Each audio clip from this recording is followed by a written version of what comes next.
This ain't cancel culture. This is accountability culture.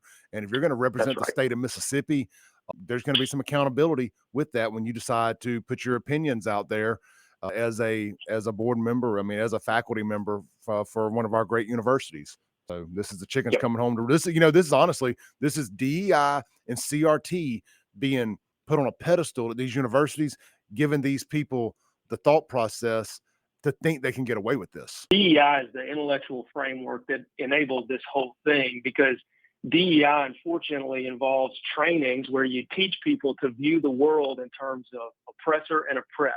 And if you feel like you're standing up for the oppressed and you feel like the other side are oppressing them, you're going to say some really mean and nasty things about who you think is the oppressor. And those folks who are using that language, they should remember that the United States goes to war to fight fascists. We went to war to kill Hitler. And so now you got young, crazy people out there on the left who've been indoctrinated with all these ideas.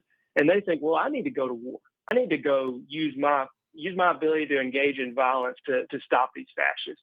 And they're paving the way for these horrible, horrible incidents. And it's not only wrong, but it's time for us to stand up and say, there's going to be some consequences if you use that kind of rhetoric. And the consequence in my mind is if you're engaging in that kind of rhetoric and you're celebrating a political assassination, you probably ought to be fired.